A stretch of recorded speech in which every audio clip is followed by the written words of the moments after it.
Good day. Today is Tuesday, April 21st, 2020.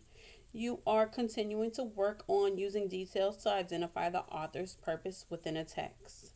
Your to dos for today: you are going to read Talk with an Astronaut, complete an activity on vocabulary spelling city, use your April writing menu to select a writing prompt for today, complete your iReady minutes, as well as your social studies. You're going to read the article Dedication and Portable Soup, and then you are going to answer the comprehension questions after the articles.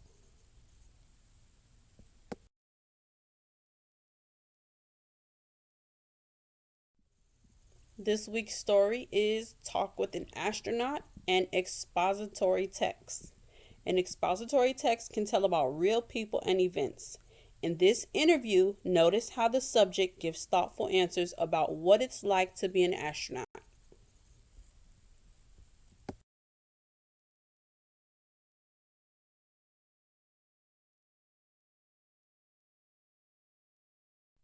Before we move on to the actual story, let's look at day one questions. Take a look at number one. Number one says, from what you read in the second question on page 237, what lesson do you think Ochoa would want students to learn? Number two, how did Ochoa's mother influence Ochoa? Number three, how does the photo on page 238 help you understand the text? Number four, what information on page 238 would be useful to someone who is thinking of becoming an astronaut, and why? Number five, what is gravity? How can you use the text on page 241 to help you figure out what zero gravity is? And last, number six, reread page 244. What do you think Ochoa feels about balancing work and family? Now, these day one questions are just some questions for you to think about as you read the story or as the story is read to you. Keep some of these questions in mind. You can pause the video to look at the questions again and then go on to the story.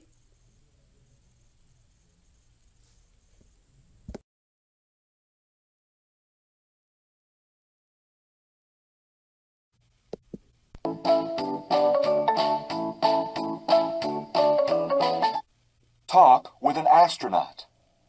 Question of the week. What is life like for an astronaut? Genre. An expository text can tell about real people and events. In this interview, notice how the subject gives thoughtful answers about what it's like to be an astronaut. Ellen Ochoa is the first Hispanic American woman to fly in space. She is also an inventor of optical and robotic devices. She was interviewed by fifth grade students. Question. What are your Hispanic roots? Did you speak Spanish at home when you were growing up? Answer. My Hispanic roots come from my father's side. His parents were Mexican, but my father was born in this country. He was one of 12 children. My father grew up speaking both Spanish and English, but unfortunately, he didn't speak Spanish with us at home. When I was growing up, my father believed, as many people did at the time, that there was a prejudice against people speaking their native language. It's really too bad, and I'm glad that things have changed in recent years. Question. Does your being Hispanic American make you feel more pressure and more pride about your accomplishments? Do you have that in mind when you think of how well you've done in life? Answer. I don't believe that being Hispanic American puts any additional pressure on me. I seem to put enough pressure on myself as it is. As for my accomplishments, being an astronaut has given me the opportunity to speak to children all over, including children with the same background as myself. I think that it's important for children to have a role model to see what they can grow up to be. It's important they know that if they work hard, they can be and accomplish whatever they want. I am proud to be an example of that. Question. Who do you think was the most influential person in your life? Answer. My mother influenced me the most. When I was a year old, she started college. She had to raise 5 children primarily on her own, and so she couldn't take more than one class each semester. She didn't graduate until 22 years later, but she did finish. Her primary focus was the enjoyment of learning. That's what I got from her example. Question: what were you interested in when you were in 5th grade? Answer: when I was in the 5th grade, I think I wanted to be president. I got over that by the time I was in the 6th grade. I didn't think that I would be an astronaut, but you never know how your interest will change. That's why it's important never to shut down your options. In college, I changed my major 5 times. I started college interested in music and business, and graduated with a degree in physics. I didn't actually pursue becoming an astronaut until graduate school, when I learned about the kinds of skills NASA was looking for in potential astronauts. Question: why did you want to go into space? Answer: I can't imagine not wanting to go into space, but I never considered being an astronaut as an option because when I was growing up, there were no female astronauts. It wasn't until the first 6 female astronauts were selected in 1978 that women could even think of it as a possible career path. Question: what is it like to operate a robot arm in space? Answer: I have worked the robot arm on all 3 of my space missions, and I really love it. It's challenging to do, but lots of fun. On my last mission to the space station, I worked with the help of cameras and monitors because we were docked in a way that prevented me from seeing the robot arm. This made things more difficult, but then again, everything I've done on actual missions in space has always been easier than when I first tried it during training. Question: what is NASA training like? Answer: everything is always harder to do in training.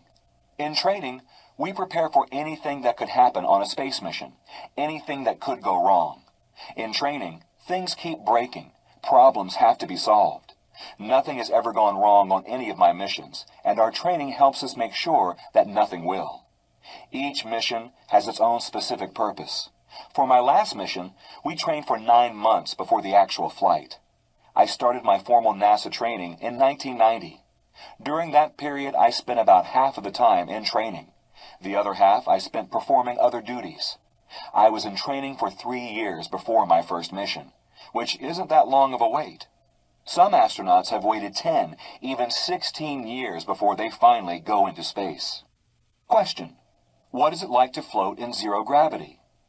Answer: weightlessness is the fun part of the mission. There is really nothing to compare it to on Earth. I guess the closest thing would be swimming or scuba diving. It's a similar freedom of movement. What is odd is that weightlessness seems more natural. You don't have the same kinds of sensations in space as you do in the water. Question: how do you sleep on the space shuttle? Does everyone sleep at the same time, or do you take turns? Do you have weird dreams because you're sleeping in space? Answer: on my first 2 missions, we slept in 2 shifts. We had sleeping compartments that looked like coffins. On my last mission, we slept in a single shift. Instead of the sleeping compartments, we slept in what can best be described as a sleeping bag with hooks. You would find a place to hook onto and float in. As for my dreaming, it isn't that different in space. I tend to dream a lot, whether I'm in space or at home on Earth. I have floating dreams on Earth and non-floating dreams on a mission in space. Question: what does Earth look like from space? Answer: that's a really hard question. You have to remember that the shuttle is moving at 5 miles a second, so the Earth looks very different depending on where you are in space in relation to the position above Earth and what time of day it is. I have to say, though, Earth looks very much like I expected it to look. The IMAX films are pretty close to what Earth really looks like from space. The main difference is that the colors are much more vivid when you're in space. Question: how do you eat in space? Do you have to eat food out of a toothpaste tube? Does the food taste good? Answer: astronauts haven't eaten food out of tubes for over 20 years. Most of the food now is freeze-dried. All we do is add hot water. We eat a variety of foods, including nuts, granola, cookies, dried fruit, tortillas. We have drinks that we add water to as well. Question: is it hard being an astronaut and a mother? Do you worry about going into space now that you're a mother?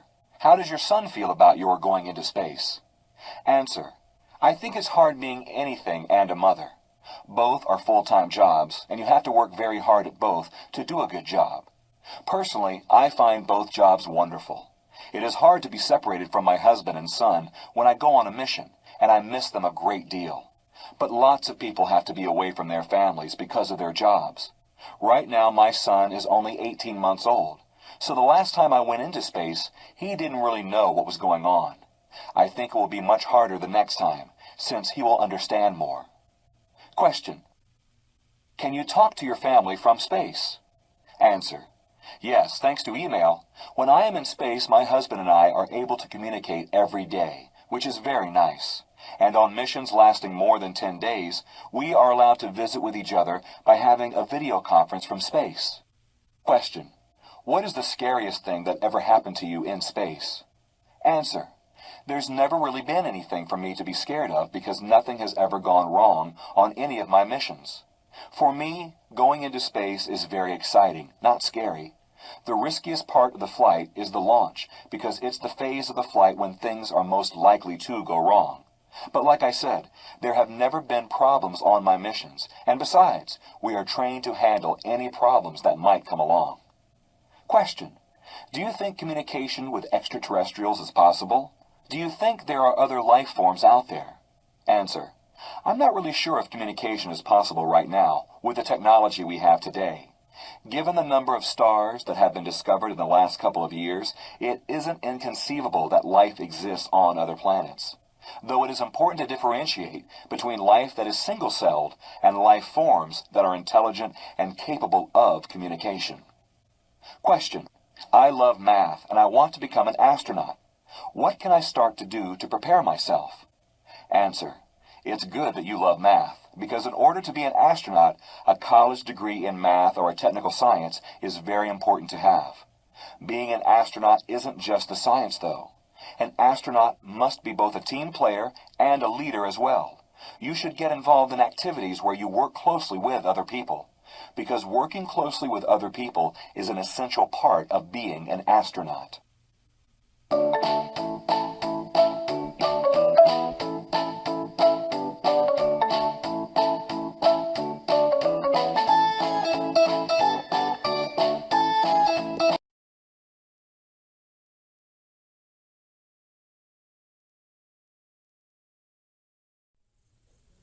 Okay, by now you should have finished reading A Talk with an Astronaut, which is an interview of Ochoa. These are the day one questions that we spoke about prior to you hearing or reading the story. Now, these have the answers included.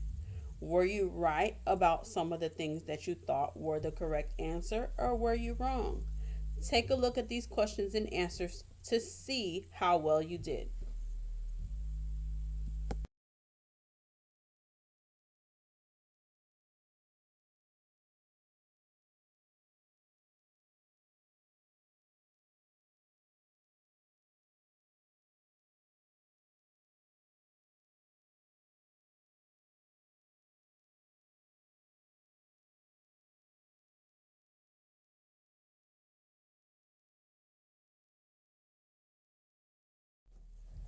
Here's just a little something for you to think about. You are in charge of your thoughts and actions. Never give up. You're off to a great start today, but here's something I want you to think about. You are in charge of your thoughts and actions. Never give up.